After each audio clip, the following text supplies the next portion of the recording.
The story begins with a brief glimpse of an eccentrically dressed man watching a news report about a mountain fire in the Gangwon region. This man, later revealed to be Ma-wang, sets the stage for the supernatural events to come. We are then introduced to young Jin Sunmi, a schoolgirl with the extraordinary ability to see ghosts. As she arrives at school, her classmates taunt her, calling her a ghost and defacing her desk. Sunmi's unique gift is immediately apparent when she sees a ghost teacher that her classmates can't perceive. Using a talisman-adorned umbrella, she repels the ghost, showcasing her innate ability to defend herself against supernatural threats. After school, Sunmi encounters Ma-wang, who rescues her from a malevolent ghost. Ma-wang introduces himself as a fairy to avoid frightening Sunmi, though it's clear he's a powerful supernatural being. He tells Sunmi he's been searching for someone with her abilities and asks for her help in retrieving a special fan from a house in the forest. In exchange, he offers to swap umbrellas with her. Sunmi agrees and ventures into an increasingly ominous forest, eventually reaching a house perched precariously on stilts over a cliff. Inside, she finds herself in a dimension-warping space reminiscent of an Escher painting.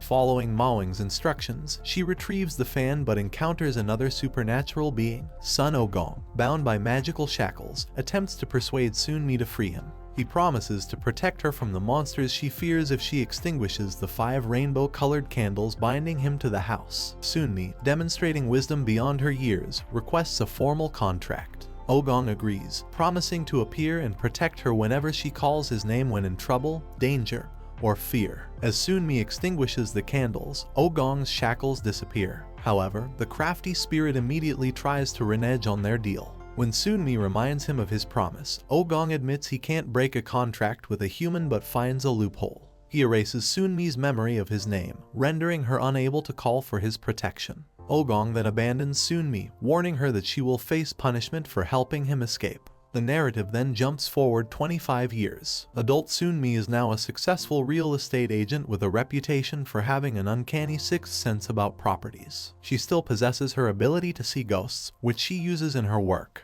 During a property viewing, she detects a ghost hiding in a file cabinet, and later calmly converses with it, offering it food and listening to its story. Meanwhile, Ogong has been busy in the intervening years. He's taken on the role of an exorcist, defeating demons in an attempt to earn his way back into heaven's good graces. We see him performing an exorcism on a possessed child, where he learns about the existence of a human carrying the bloodline of monk Jang. This human's flesh and blood are said to grant immense power to any demon who consumes them. After this, he beats the groom demon and frees the kid from him. And we get to know that he now lives with Ma-wang in his apartment. Ogong meets with the patriarch, his heavenly middle manager, hoping for reinstatement to heaven.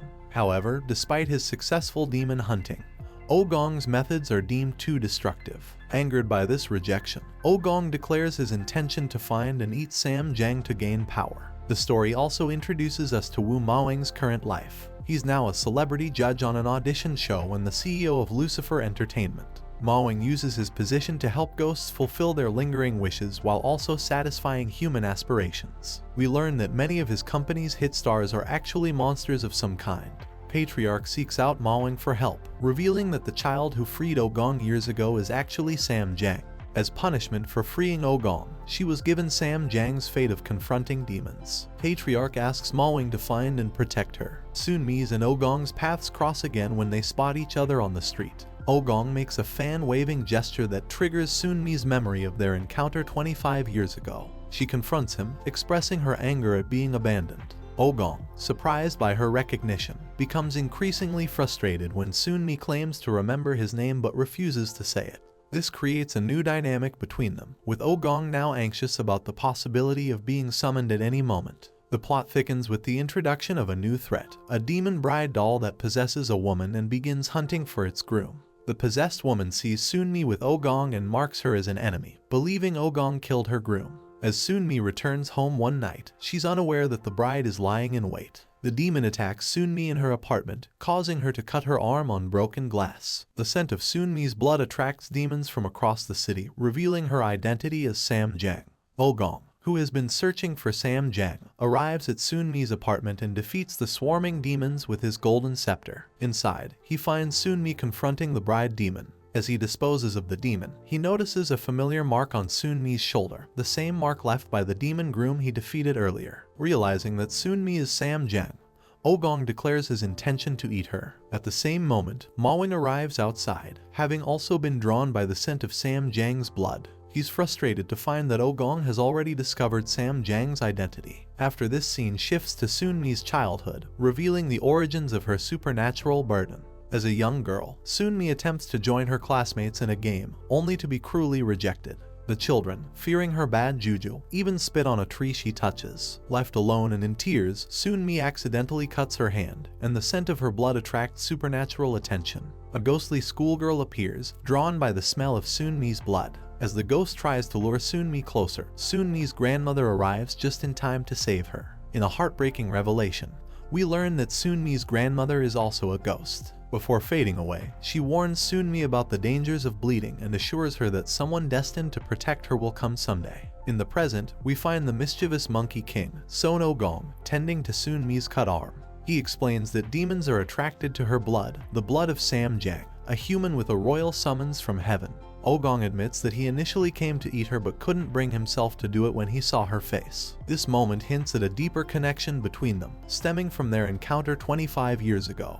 Ogong, recognizing the danger Sunmi faces from demons, offers to honor his promise from the past and become her protector. He suggests breaking their old contract to form a new one. However, Sunmi sees through his act, realizing he's trying to break the original contract that prevents him from eating her. This leads to a tense confrontation, with Ogong's true demonic nature briefly showing. Meanwhile, we learn more about Sam Jang's nature through a conversation between Ma-wang and his secretary. Sam Jang is revealed to be a human who appears before a great misfortune befalls the human realm.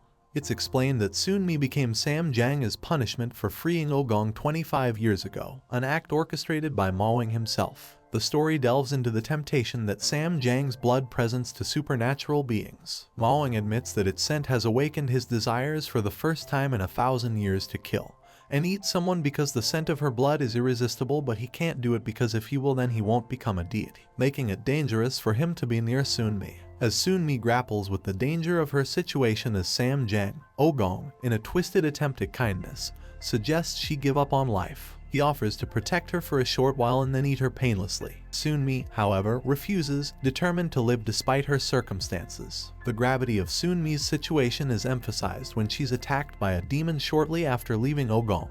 Her ghost warding umbrella proves ineffective against the stronger entity. Ogong saves her, but the incident leaves Sunmi shaken and questioning her will to live. In a pivotal moment, she chooses to fight for her life, asking Ogong to protect her. Ogong's complex nature is further explored as he watches over Sunmi from afar, protecting her from demons while maintaining his stance that she's merely food. Seeking a way to enforce their contract, Sunmi turns to Ma-wang for help. She hopes to learn Ogong's name, which would allow her to summon him. Ma-wang reveals that Ogong stole her memory, making it impossible for her to remember his name without Ogong returning it. He offers to help Sunmi find a way to capture Ogong and circumvent his trickery. A significant moment occurs when Sunmi visits a mysterious general store with Ma-wang. She sees a vision of herself in a bridal dress kissing Ogong, foreshadowing future events and adding a romantic element to their complicated relationship.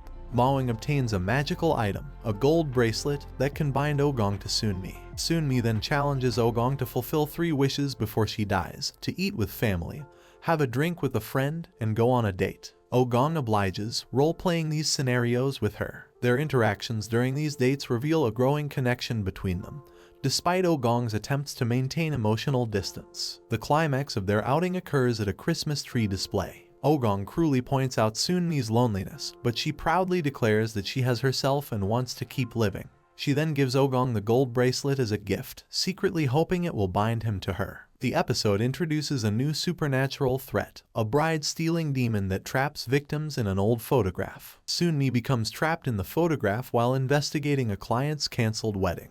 Ogong, realizing the danger, goes to rescue her with the help of PK, a demon in the form of an idol star. Inside the photograph's world, Ogong finds himself in a Joseon-era wedding with multiple brides. He identifies Sunmi by her blood scent and puts on the bracelet to break her trance. As they try to escape, PK betrays them by removing the portal camera in the real world. Ma-wang, seeing an opportunity to trap Ogong because he hates him and can cause serious threat in his path, That's why he burns the photograph. Ogong and Sunmi, realizing they're trapped, recreate Sunmi's vision from the bad omen jar. She kisses Ogong, activating the bracelet and causing him pain. Ogong, now bound by the bracelet, returns Sunmi's memory of his name and sends her back to the real world because he now wears the bracelet, and he has to save his owner no matter what happens to him, while he remains trapped. Back in the real world, Sunmi visits CEO Sa-ojung, a phone company owner who is the only friend of Ogong probably, and learns more about the bracelet's power. Realizing she can summon Ogong, Sunmi makes a bold decision. She deliberately cuts herself to attract demons, then calls out Ogong's name as demons swarm around her. Ogong the Monkey King dramatically appears, flying through the air to land at her feet. He banishes the demons with a single blow, then pushes Sunmi behind him as he continues to fight off more demons. At the same time, Ma-wang wasn't happy because he didn't want Ogong to be free. Realizing the endless stream of enemies, Ogong addresses the source of the problem. He causes the blood droplets on the grass to rise, transforms them into butterflies, and sends them flying away. The demons chase after the butterflies instead. Sunmi is amazed that Ogong appeared, and when she uses his name, he instructs her to use his full title, Great Sage, equal to Heaven, Son Ogong. He heals her cut hand with a single breath. However, his demeanor suddenly changes as he grabs her wrist firmly, saying, "It drives me crazy, I can't stand it." Across town, Ma-wang fumes at Sunmi for freeing Ogong again. He rages at the idea of Ogong becoming immensely powerful if he eats the monk. However, Patriarch interrupts to inform them that Sunmi put the gold circlet on Ogong, instantly improving Ma-wang's mood. Ogong reveals to Sunmi that the circlet has caused him to fall in love with her, much to his dismay. He complains bitterly about the effects, saying he misses her so much he can't leave her side. Sunmi is embarrassed by his loud declarations and hurries away, with Ogong following, continuing to demand she remove the circlet or kiss him again. As they walk, Ogong steals Sunmi's scarf, complaining about the cold. But when Sunmi shivers, his encircled wrist trembles, and his expression softens in sympathy. He reluctantly returns the scarf, noting that he truly is afflicted by the circlet's magic. Meanwhile, a new threat emerges. One of Ogong's blood butterflies revives the corpse of a murdered young woman, turning her into a zombie. The zombie girl begins a determined journey towards Sunmi, drawn by her unique blood. On the other hand, Ogong visits his friend, CEO Sa-ojung, along with a groveling PK, who betrayed Ogong earlier. Ogong decides not to fight Ma-wang over the circlet incident but plans a little payback by spreading rumors that Ma-wang has found the monk. This leads to Ma-wang being plagued by an endless stream of monsters seeking a bite of the monk, including a golden-feathered peacock who turns out to be the famous actor Jang Jun-seok. When Ma-wang returns home, he finds Ogong there. They discuss the situation, with Ogong asking Ma-wang to kill Sunmi and remove the bracelet when the time comes. Ma-wang is confused by Ogong's conflicting emotions, as Ogong cries over missing his chance to eat Sunmi while simultaneously agonizing over the thought of losing her. That night, Sunmi inadvertently summons Ogong to her bedroom. He teases her but explains he can only come if she calls him with a longing heart. Despite her protests, Ogong makes himself at home, rummaging through her kitchen and commenting on her empty refrigerator. He tells her to call him whenever she needs him, declaring his love while brandishing the bracelet in frustration. The next day, Sunmi investigates a haunted apartment for a client. She encounters a ghost with a face full of eyeballs, which Ogong swiftly vanquishes. He chides Sunmi for not calling him but then berates himself for missing a chance to let her die. Sunmi insists she could have handled the ghost alone, but smiles at the thought of Ogong coming to her rescue after he leaves. Ma-wang, meanwhile, reminisces about a past love. We see flashbacks to the occupation era, where a woman dies in his arms, and to an even earlier time in the heavens where the same woman is chased before falling to earth. Here Ogong begins appearing during Sunmi's lunch breaks, first bringing her a stuffed monkey named Son Yuk-gong as a gift. Sunmi finds herself looking forward to his visits and is disappointed when he doesn't show up one day. The zombie girl continues her journey, hitching a ride in a farmer couple's truck. Ma-wang and Secretary Ma visit Sunmi's office, proposing a contract with his company, Lucifer Entertainment. He presents it as payment for the gold bracelet, leaving Sunmi with little choice but to accept. Sunmi receives a text from her uncle asking for money. She withdraws cash from the bank, being careful not to touch it directly. On her way to her uncle's house, she encounters a little boy ghost and offers him some popcorn. The zombie girl spots Sunmi and obtains her contact information from a discarded flyer. At her uncle's house, Sunmi faces a cold reception. They take her money but reject the popcorn she brought for her grandmother's memorial. Soon-mi overhears her uncle blaming her for ruining the lives of everyone around her. Her cousin, Ma-ju, meets with her afterward, hitting her up for more money with a sob story. As Ma-ju and her husband drive away, Soon-mi spots a demon in their backseat. The demon possesses the husband, causing him to drive recklessly. Oh-gong intervenes, using his powers to spin the car in circles and eventually disable it. He confronts the husband about his dangerous driving and vanquishes the demon. Soon-mi, emboldened by Oh-gong's support, finally stands up to her exploitative relatives. She declares that she now has someone to call when she needs help and won't hold back anymore. Later, Soon-mi meets with Ma-wang to discuss the contract. She asks if working for him will allow her to become an ordinary person. Ma-wang explains that if she fulfills her calling as Sam Jang, she could live normally. But it's up to her to figure out what that calling is. The zombie girl finally reaches Soon-mi's office building, following Han-ju inside. Oh-gong intervenes, placing a talisman on the zombie's forehead to immobilize her temporarily. Soon-mi calls Oh-gong to join her for a drink. She admits that she doesn't hate hearing his declarations of love, even if they're caused by magic. Oh-gong helps Soon-mi offer popcorn to her deceased grandmother's spirit. Relatives had no idea how the popcorn is getting rained like this. At the same time, we see Ma-wang looking at the painting of her beloved and saying, "Wait just a little longer." Soon-mi reveals that she's contracted with Ma-wang and needs Oh-gong's help to fulfill her role as Sam Jang. She expresses how much she values having someone like Oh-gong in her life. However, Oh-gong warns her that their connection is rooted in misfortune, and that something bad is likely to happen.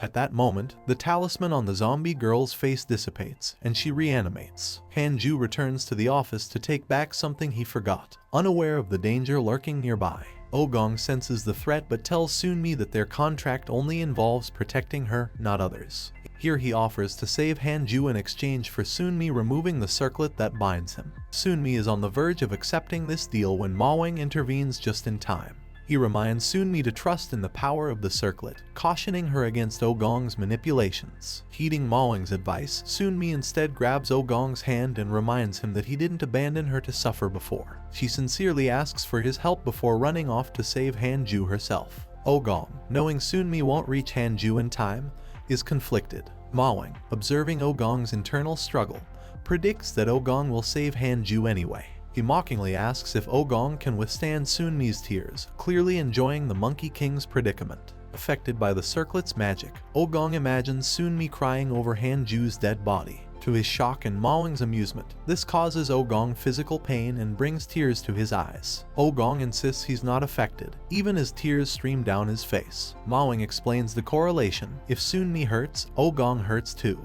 Oh-gong angrily questions why Soon-mi's pain should affect him, to which Ma-wang teasingly sings, "Because I love you," mimicking a popular love song.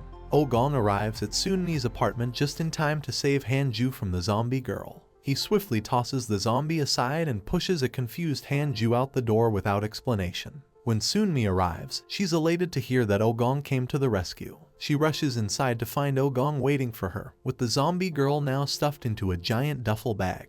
Oh-gong admits to Soon-mi that Ma-wang was right about the circlet's power being stronger than he had anticipated. He tenderly sweeps the hair from Soon-mi's face, telling her that it was the right choice not to remove the circlet. He confesses that he surely would have eaten her had she freed him. Soon-mi, while grateful for the rescue, seems saddened by the realization that Oh-gong's protection stems solely from the circlet's magic, a fact Oh-gong readily confirms with a smile. Later, Oh-gong, disguised as Secretary Ma, attempts to steal Soon-mi's contract with Ma-wang. However, Ma-wang sees through the disguise, leading to a tense confrontation between the two powerful beings. Oh-gong threatens to destroy Lucifer Entertainment, rendering Soon-mi's contract null and void. Their standoff escalates, with both preparing to unleash their supernatural powers against each other. Before the situation can deteriorate further, Patriarch arrives to defuse the tension. He offers to negotiate a truce as a representative from heaven. Patriarch suggests adding a clause to the contract. It will only be valid until Soon-mi fulfills her calling as monk Sam Jang. Once she completes her heavenly duty, Oh-gong will be free from his obligations. Oh-gong, feeling he's still on the losing end of the deal, demands co-ownership of Ma-wang's house as well. After some negotiation, they agree to this arrangement. The zombie girl, now staying with Ma-wang, is given the nickname Buja by PK. Soon-mi, feeling sympathy for Buja's situation, asks if they can allow her to live until they discover her real identity. PK agrees to this request. They take Buja to Frosty, who freezes her to keep the stench at bay, and then to Summer Fairy for a makeover to make her appear more human. Soon Mi begins investigating Buja's background at a high-end health club called Kingdom. While there, she notices a young woman with a giant demon baby feeding on her. The woman boasts about a new diet that allows her to eat anything without gaining weight. Soon Mi suspects something dangerous is at play but hesitates to call Ogong for help, not wanting to bother him with what might be a trivial matter. Soon Mi later learns of 2 recent cases of women dying from anorexia, both members of the same gym. She investigates further with the help of Secretary Ma, who confirms that a glutton demon is feeding off the women's vanity. Ma-wang explains to Soon-mi that she is the only one who can attract the demon because it feeds on human vanity. Determined to confront the threat, Soon-mi decides to face the demon alone. She heads to a club where many people are tattooed by the glutton demon. She finds the woman from the gym in the bathroom and says that she's envious of her figure, and the woman offers to share her diet secret so that she can eat all she wants and lose weight too. She puts a hand on Soon-mi's shoulder, and the tattoo splits in half and travels down her arm, stamping itself onto Soon-mi. Ogong looks all over the club and spots the woman with the giant glutton demon feeding on her, and makes it poof away just by touching the tattoo. He finally finds Soon-mi sitting at a table gorging on food, and at first he's smitten by the red dress. But then he notices her tattoo. She stops him from removing it right away, asking if she can't leave it on for a week and eat whatever she wants. But he gives her a stern look and makes the tattoo vanish without giving her a choice. And now she knows who's behind glutton demon tattoos. After this, they trace the source of the demon to a scale at the gym. This scale feeds on people's self-hate and desire to lose weight, growing stronger with each person who steps on it wishing they could die. When the demon possesses a woman, Soon-mi bravely uses her own blood to draw it out, knowing the danger this poses to her. Faced with the now giant glutton demon, Soon-mi calls out for Ogong, who appears instantly at her side, drink in hand. Ogong attempts to defeat the demon by swatting at it, but it keeps rematerializing. Finally, he realizes he needs to destroy the scale rather than attack the demon directly. This strategy works, vanquishing the glutton demon. After the battle, Ogong tends to Soon-mi's cut, reminding her of the danger that comes with bleeding. He tells her that even though the circlet will eventually come off, until then, he'll love her intensely. However, he also reminds her that his feelings are artificial and will disappear once the circlet is removed, leaving her alone again. This bittersweet confession, while delivered cheerfully, clearly affects Soon-mi deeply. The story then shifts to a crucial encounter at the general store. Soon-mi is brought there through a magical portal by the store owner's grandson. Left alone in the shop, Soon-mi is drawn to a cracked jar labeled as a bad omen. When she looks into it, she's suddenly transported into a vision of an apocalyptic future. She sees a city engulfed in flames, bridges collapsing, and fighter jets zooming overhead. The terrifying vision culminates in a massive mushroom cloud swallowing the entire city, suggesting a nuclear disaster. Shaken by this horrifying glimpse of the future, Soon-mi returns to reality to find Patriarch waiting for her. He solemnly informs her that it is her heavenly calling to prevent these catastrophic events from happening. The weight of this responsibility clearly overwhelms Soon-mi. Struggling to process what she's seen and learned, Soon-mi calls for Ogong. When he appears, she tells him about her vision of the world breaking apart. Vulnerable and scared, she asks if he will protect her no matter what happens. Ogong, despite his earlier reminders about the artificial nature of his feelings, promises to protect her even if the world itself breaks. Later, Ma-wang questions whether the sacrifice needed to block the door to hell is Sam Jang or Son Ogong. This ominous query leaves the audience with a sense of potential sacrifices that lie ahead for our characters. After this, we see Ma-wang donating a valuable 1930s film to a museum, basking in the praise while feigning modesty. As he and Secretary Ma leave, they notice a display for a famous general's sword. Ma-wang reveals that the true hero was not the general, but a nameless woman whose ghost trails the exhibit. Soon-mi and Han-ju investigate a haunted motel. Ogong joins them, making himself comfortable. To draw out the demon, Soon-mi and Ogong pretend to be intimate. Ogong defeats the demon and discovers hidden cameras in the room, revealing the motel owner's nefarious activities. At the museum, a security guard encounters the ghost of a young girl in a red kimono speaking Japanese. She vanishes and reappears, frightening him with her death glare. Ma-wang returns home to find multiple cars parked in visitor spots. He assumes they're there to congratulate him on his medal but is disappointed to find Buja, PK, and CEO Saw more interested in their own affairs. Buja is fixated on her home shopping packages, PK's champagne is for himself, and CEO Saw is cooking for Ogong.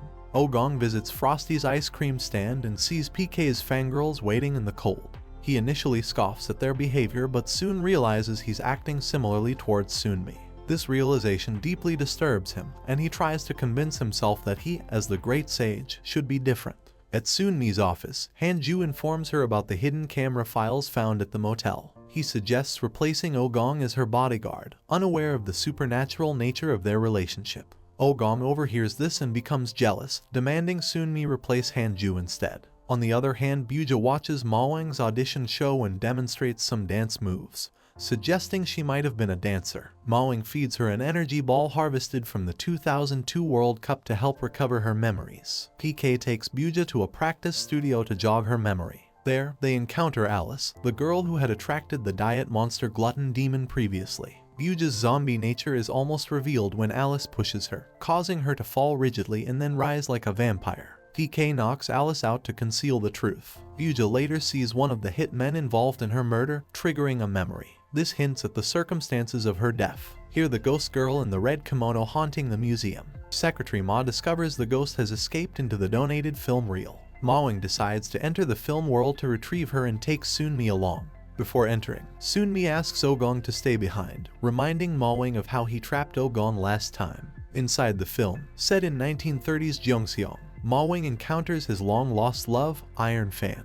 We learn about their tragic history through flashbacks, including a scene where Iron Fan is shot during the occupation era. Ma-wang tries to warn her about her impending death, but she's determined to kill a Japanese man who murdered her family. In a poignant scene, Iron Fan invites Ma-wang to visit her shop later, unaware of the tragedy that awaits her. Ma-wang, knowing her fate, can only watch her go with a stricken expression. Sunmi, meanwhile, meets the ghost girl, Akiko, in a mansion. She discovers that Akiko is pretending to be Japanese despite being Korean. Akiko angrily declares that her family is no longer Korean when Sunmi confronts her. The situation escalates when Sunmi is shot while trying to leave the mansion.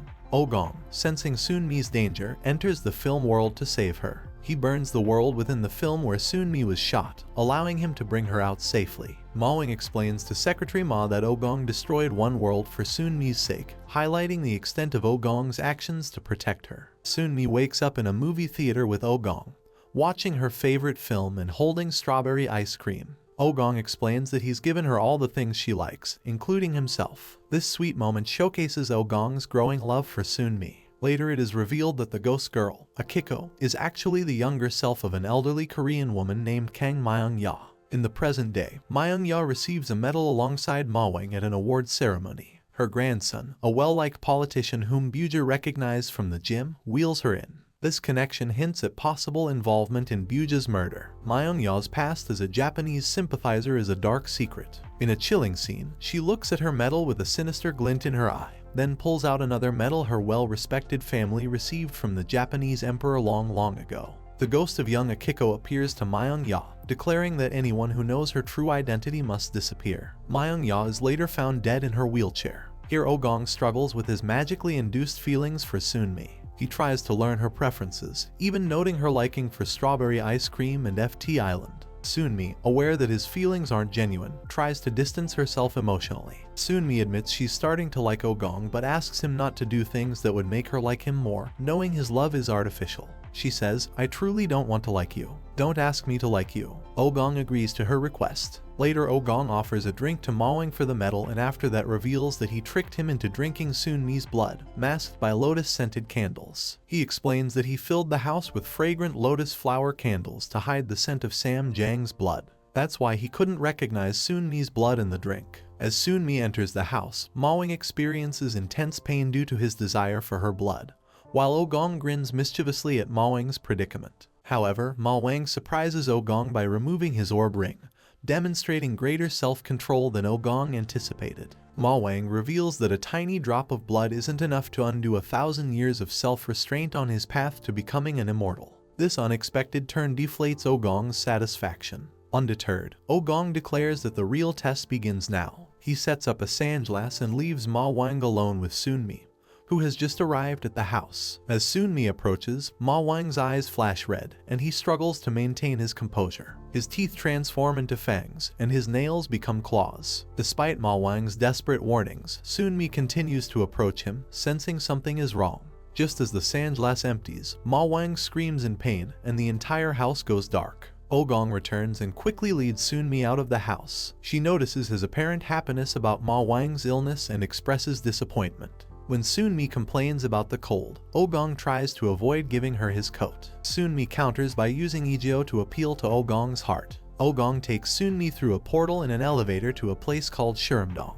They arrive at a greenhouse leading to his private liquor cellar. Ogong claims this is his house, though it's implied he's taken it from Ma-wang. He offers Sunmi expensive liquor, begrudgingly pouring more as she requests refills. During their conversation, Ogong reveals he was imprisoned for over 500 years as punishment. Sunmi expresses sympathy for his loneliness, which surprises Ogong. However, he quickly reminds her that she is now his captor due to the bracelet. Ogong candidly admits he wishes she would disappear, but contradicts this by showing concern for her comfort, even giving her his coat. Meanwhile, PK discovers Ma-wang's empty ring because his ring had drops of Sunmi's blood in it and now it's gone, and realizes something significant has occurred. At Lucifer Entertainment, Ma-wang is severely weakened. He asks Secretary Ma to obtain medicine that will counteract Sunmi's blood. Secretary Ma visits the general store for the medicine, but the peddler's grandson offers to get what she needs for cash under the table. PK observes this interaction curiously. A ghostly figure is shown at Namsan Tower, cutting women's hair with scissors. On the other hand, Ogong visits Frosty's ice cream stand and discusses Ma-wang almost eating Sunmi. Frosty suggests Ogong could use Ma-wang to get rid of Sunmi if he wants, offering to buy him some time.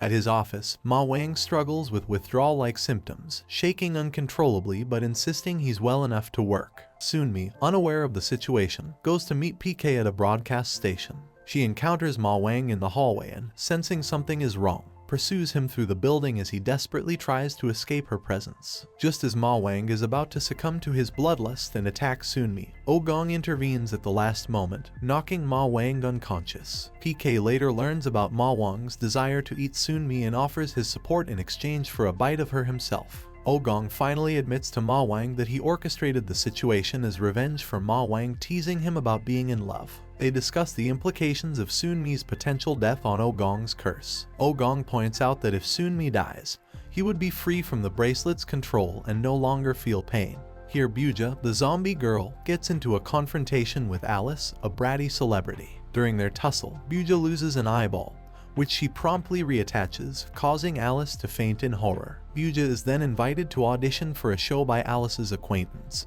who is impressed by her appearance. Meanwhile, Sunmi investigates supernatural occurrences at a flower shop where the owner has mysteriously changed her mind about selling. Sunmi notices a ghostly blue residue on the woman's newly cut hair. She then goes to Namsan Tower to investigate further, where she encounters a granny aggressively selling padlocks. A creepy man observes Sunmi from a distance, taking note of her long hair. Here Frosty meets Ogong at a bar and suggests that tonight would be the best time to let Ma-wang kill Sunmi due to an upcoming cold snap that will increase his power. However, Ogong appears reluctant and makes various excuses to avoid the plan, including needing to eat rice cakes while they're hot and watching his favorite drama. Later, Ogong spends time with Sunmi at Namsan Tower, buying her cotton candy and acting uncharacteristically nice. He even offers to buy her new clothes and take her out to dinner. Sunmi is confused by his sudden kindness and points out the difference between his usual begrudging niceness and this sincere behavior. As they enjoy the cotton candy, Sunmi wonders about the permanence of these sweet moments once Ogong's feelings disappear with the bracelet.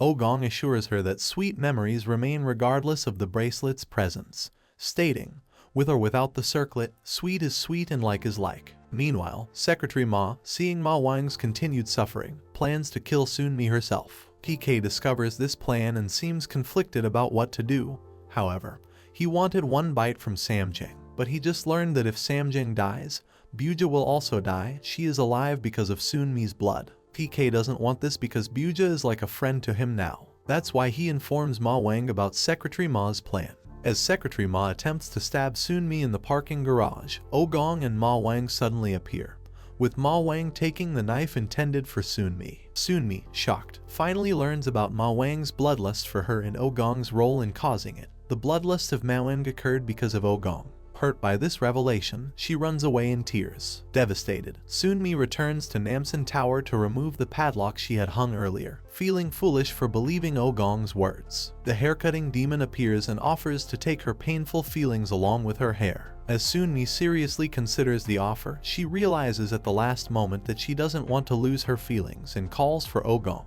who arrives instantly to rescue her and puts down that demon. Later, Ma-wang calls Sunmi to his office to assure her he's no longer a threat. Having fully detoxed, and Secretary Ma apologizes to her, but her expression does not show that she regrets her actions. But Ma-wang says that she need not worry because if Secretary Ma does anything to her, she will lose her life. He explains that he needs to save somebody and requires Sunmi for that purpose, so he too won't be killing her. A new character is introduced, a photographer who took Sunmi's picture at Namsan Tower. He is revealed to be a producer making a fantasy film about a girl and a large bowl. He shows Ma-wang sketches of a girl who looks remarkably like Sunmi as a child, claiming she was his first love. Later, Sunmi visits Frosty for ice cream. Frosty offers to freeze the power of Ogong's bracelet during the upcoming cold snap, giving Sunmi a brief chance to know Ogong's true feelings. Ogong, unaware of this plan, goes to Namsan and looks at Sunmi's padlock, reflecting on the difficulty of understanding human hearts. As snow begins to fall, the bracelet freezes on Ogong's wrist. Sunmi arrives and asks Ogong a simple but loaded question: "Am I pretty right now?"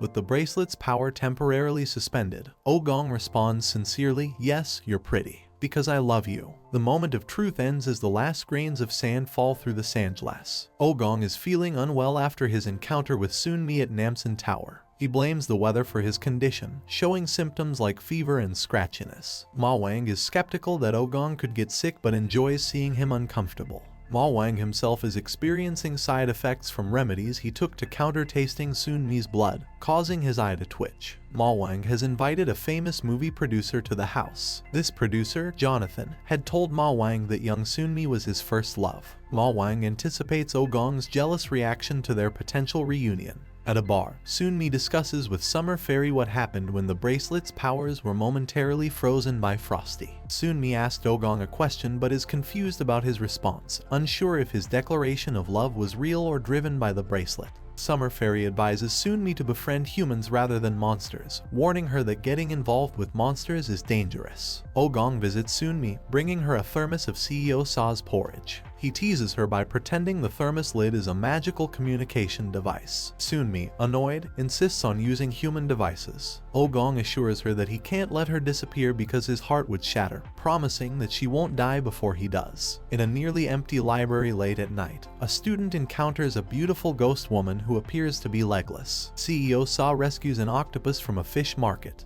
The octopus claims to be the second son of the Dragon King of the East Sea, who has lost his powers and been turned into an octopus as punishment. CEO Sa brings it to the Lucifer building, asking Ma-wang to take in the prince. However, the octopus escapes and possesses the body of Alice, the bratty celebrity. Ma-wang explains to Sunmi that they need to find a mermaid who has come to land to find a human she fell in love with. Meanwhile, Ogong learns from CEO Sa that the dragon prince's true intention is for the mermaid to kill the human who betrayed her. Sunmi and Ogong stake out the library to find the mermaid. Sunmi wonders why the mermaid wasn't able to earn the love of her human. Ogong suggests that the mermaid will want to kill the human rather than die of heartbreak. Ma-wang plans to reunite Jonathan, the film producer, with Sunmi, his childhood first love. He anticipates the pain this will bring Ogong. Unknown to Ma-wang, Jonathan has already recognized adult Sunmi from a recent photograph and discovered she works in the same building. The possessed Alice struggles during a commercial shoot. PK helps her maintain Alice's public image, unaware of the possession. The Dragon Prince, inhabiting Alice's body, is horrified to discover that Alice has feelings for PK. Meanwhile, Sunmi encounters the mermaid's ghost in the library. She attempts to reveal the mermaid's true form by splashing her with water, but it doesn't work. Ogong gives the ghost a carved knife from the Dragon Prince. Sunmi discovers that the librarian has killed the mermaid. She confronts him and helps the mermaid's ghost get revenge by allowing her to stab the librarian with the magical knife. The knife liquefies and seeps into his chest, dooming him to eternal pain but not killing him. Sunmi tells Ogong that even if his love is fake due to the bracelet, she's thankful for it and likes being with him. Ogong uses the mermaid tears to give Sunmi a dream where she can meet her deceased grandmother. On the other hand, Jonathan leaves photos for Sunmi at her office, including a hand-drawn sketch that triggers her childhood memory of him. Sunmi recalls an encounter where she and a boy were huddled behind her yellow umbrella, and she had shushed him when he tried to talk. Here, Booja expresses her desire to meet the person waiting for her before she decays entirely. PK has uploaded a video of Booja dancing to his social media account, which attracts many likes and comments. The hitmen who killed Booja discover the video and realize she's still alive. Meanwhile, Ma-wang arranges a special dinner to reunite Sunmi and Jonathan, hoping to make Ogong jealous. He describes it as a drama he has written and directed, starring Sunmi, Jonathan, and Ogong. As Jonathan arrives and greets Sunmi warmly, Ogong intervenes. He pulls Sunmi's hand out of Jonathan's grasp, turns her around, and kisses her passionately, shocking everyone present. Scene shifts to Sunmi's childhood. Young Sunmi observes other children playing with an older boy. When the boy enters an abandoned house to retrieve his toy, Sunmi follows him inside. She saves him from a ghost by hiding behind her ghost-warding umbrella. In the present, movie producer Jonathan recounts this story to Ma-wang, revealing himself as the boy Sunmi saved. Sunmi and Jonathan reminisce about their childhood friendship, with Sunmi expressing gratitude for his friendship when others feared her. Ma-wang, pleased with his role in reuniting Sunmi and Jonathan, attempts to offer wine but learns that Ogong has broken all the wine glasses in the house. Sunmi reflects on Ogong's jealous kiss and his whispered instruction for her not to enjoy herself. Jonathan shares his plans for a new film project inspired by Sunmi's childhood belief in a rescuing fairy. Sunmi confirms the fairy's appearance but hints that the reality wasn't as idyllic as a fairy tale. Meanwhile, Ogong is at Summer Fairy's bar. Despite appearing jealous about Sunmi's time with Jonathan, he's actually reliving their kiss with satisfaction. PK attempts to provoke Ogong's jealousy, but Ogong remains confident in Sunmi's loyalty. At Ma-wang's house, Sunmi opts to stay behind to see Ogong rather than leave with Jonathan. Ma-wang tells Jonathan that in fairy tales, the fairy's role is to unite the heroine and prince before disappearing. Meanwhile, Ogong is discovered in a dark room, seemingly addressing someone about their failure to keep other men away from Sunmi. It's revealed he's talking to Sunmi's stuffed monkey. Sunmi confronts Ogong about the monk seasonings he had prepared to eat her, which Ma-wang had revealed earlier. Ogong's insensitivity to her anger hurts Sunmi, who realizes his persistent intention to eat her if freed from the bracelet. Ogong finally recognizes his mistake and burns the seasoning upon returning home. The narrative shifts to a new plot involving a bad-mouthed demon. Sunmi and Hanju investigate a restaurant closure caused by negative reviews. The peddler's grandson informs Sunmi about the evil mouth demon's involvement. To capture the demon, Ma-wang suggests creating a social media account for Sunmi to attract attention and negative comments. They photograph Sunmi in designer clothes and enlist celebrities to follow her account. Patriarch reveals to Frosty that Sunmi's feelings must not interfere with her role as the monk, raising questions about the bracelet's true purpose. Here, Sunmi continues her social media quest, taking photos with PK and the Dragon Prince possessed Alice. The Dragon Prince's flirtation offends Sunmi when he inquires about her relationship with Ogong. Here PK struggles with the intoxicated Dragon Prince, resulting in compromising photos taken by reporters. Concurrently, Booja's killers spot her outside Lucifer Entertainment, puzzled by her apparent resurrection and wonders how she ends up with such celebrities like PK. Ma-wang and Secretary Ma discuss Sunmi's fears regarding Ogong. Ma-wang suspects Sunmi's true fear isn't being eaten, but something more complex related to her feelings for Ogong. Here Sunmi searches a market for her biggest detractor, hoping to find the demon-possessed individual. She encounters Jonathan instead, who assists her in confronting a woman who posted negative comments online. However, this woman was merely jealous, not demon-possessed. Ogong appears, playing pranks on Jonathan before attempting to reconcile with Sunmi. Despite informing her that he discarded the seasoning, Sunmi remains distant and angry, challenging Ogong to eat Jonathan instead. Later, Ma-wang explains to Sunmi that fulfilling her monk duties will cause the bracelet to vanish, eliminating Ogong's reason to eat or be interested in her. This information, intended to comfort Sunmi, actually distresses her further. Ogong confronts the badmouth demon at the market after hours. Before its destruction, the demon whispers a chilling prophecy: Sunmi will be the cause of Ogong's death. Ogong destroys the demon despite this warning. When questioned by Sunmi, Ogong fabricates the demon's message, claiming it spoke of her affection for him. He then confesses that she alone could cause his death, as he would die at her command. He pleads with her not to leave him for another man, professing his love. Soon-mi promises to stay. Later we see Professor Kang Di-sung, a politician with presidential aspirations. A flashback reveals his responsibility for Byuja's death in a hit-and-run accident. Upon encountering Byuja outside the broadcast station, he feigns ignorance while inwardly concerned about potential complications. Byuja, still unaware of her true identity, asks Professor Kang if he knows her. The flashback shows the night of her death. Professor Kang had been driving and hit Byuja, killing her instantly. He covered her face with a towel and left the scene. In the present, he lies about not knowing her but wonders to himself if something went wrong with her death. Meanwhile, Soon-mi informs Ma-wang about the peddler's grandson selling magical goods illicitly. They go to confront him, and during the commotion, Soon-mi notices a black bell charm that was dropped. She assumes it's similar to a red charm that rings when one meets their fated love. However, it's revealed that this black bell is actually a death bell used by the Grim Reaper. The grandson panics upon realizing it's missing, and Patriarch and Ma-wang express concern about its nature. As Soon-mi walks through the marketplace, the bell begins to ring. She sees Ogong standing there, smiling at her, and smiles back, unaware of the bell's true meaning. Ma-wang explains ominously, one who dies and one who kills. When the ones with that deadly fate meet, it is said that they will hear the ringing of the death bell. After this we see Soon-mi in a church, dressed as a bride. She walks down the aisle towards Ogong, wondering how this situation came about. Ma-wang plays the wedding march on the piano with great flair. This scene turns out to be real, not a dream, as Ogong uses Soon-mi as bait to catch the bridal ghost and beats her down. Soon-mi recalls the moment when the bell in her hand started ringing upon seeing Ogong.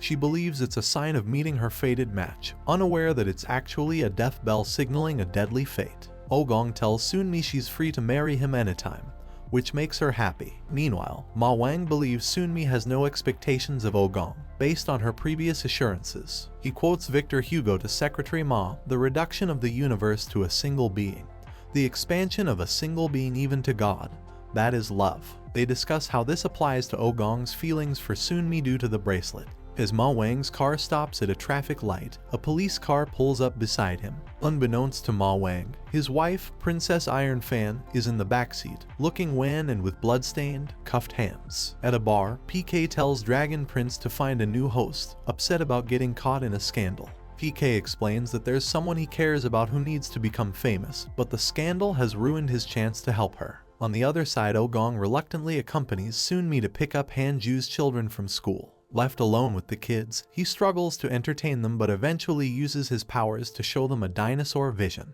Later, Soon-mi returns to find Ogong has enlisted PK and Byuja to help look after the children.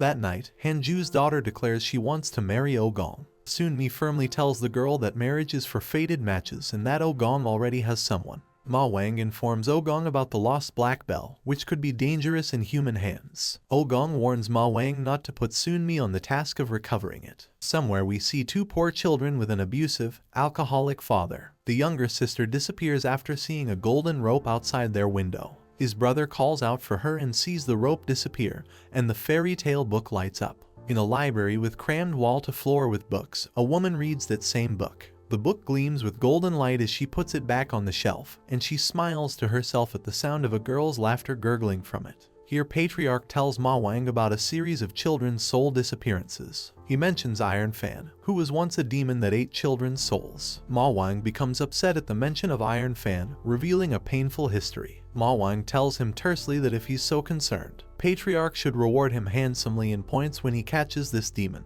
Meanwhile, presidential candidate Kang Di-sung discovers that Byuja, whom he thought he had killed in a hit-and-run accident, is alive. He orders his hitmen to be permanently silenced and decides to see Byuja again.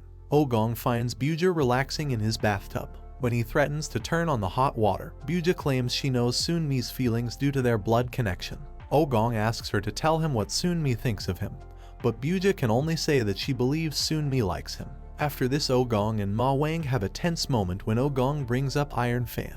Ma-wang reveals that Iron Fan was an immortal before meeting him, and that he turned her into a monster demon. He draws a parallel between Iron Fan's fate and Soon-mi's, saying Ogong has similarly changed Soon-mi's fate. Ogong takes Sunmi on an ordinary date, trying to give her the normal experiences she envies. They eat dedukbaki, take a leisurely walk, and Ogong even adopts a typical smartphone pose. After the date, he questions what their relationship would be without the bracelet and Sam Jang's role. This leaves both of them contemplating their true feelings. Later, Sunmi visits Summer Fairy's bar and asks about the possibility of a human and monster being a fated match. She mentions hearing about Samshin grandma connecting such a couple with a love bell. Summer Fairy says that even if it was a mistake, a fated connection can't be revoked once made. Then we see the demon who steals children's souls by luring them into fairy tale books. She successfully captures a young girl using the story of Hansel and Gretel, but the girl's ghost escapes, wanting to reunite with her brother. Meanwhile, Ma-wang seeks information about Iron Fan's current life from Patriarch but is denied. Frosty, who has upgraded from an ice cream stand to a shop, discovers the escaped ghost girl and informs Ogong. They find her under a bridge, and Ogong manages to communicate with her by offering to show her a dinosaur. Sunmi learns about the case of the missing children and asks Ma-wang about removing the bracelet, suggesting she and Ogong might have a different fate. Ma-wang disagrees and reveals that Sunmi was given Sam Jang's fate as punishment for releasing Ogong as a child. Shocked by this revelation, Sunmi confronts Ogong, who confirms it. She tearfully tells him she should never have met him, realizing her life would have been different without his influence. PK continues to care for Buja, giving her energy balls stolen from Ma-wang. Noting her deteriorating condition, he decides to consider her his younger sister. While waiting for PK at a broadcast station, Buja is approached by Kang Di-sung, who doesn't reveal his connection to her death. On the other side, the demon lures the young boy who lost his sister using the Little Match Girl story. As he's about to be taken, Sunmi intervenes. The demon reveals herself to Sunmi, explaining that she's a bookseller who gives unhappy children happy endings in fairy tales. The demon recognizes Sunmi as an unhappy child who once called for her. She offers to take away Sunmi's pain and special abilities by removing her childhood self into a book. Tempted by the offer to escape her painful past, Sunmi allows her child self to approach the glowing book. As Sunmi falls unconscious, Buja also collapses in front of Kang Di-sung. Ma-wang senses that he can no longer feel Sunmi's blood in his body, realizing that Sam Jang has disappeared. Ogong hears his name called through the bracelet but realizes it's not Sunmi's voice. Ogong confronts the demon, demanding to know where Sunmi is. Simultaneously, Ma-wang and Secretary Ma find Sunmi's collapsed body, with Ma-wang stating that she is no longer Sam Jang. The demon reveals that she is now the new master of the bracelet, having taken Sunmi's place. This is where the first part of our drama ends. If you liked it, please give this video a like and subscribe to our channel for more recaps, and comment for the part 2.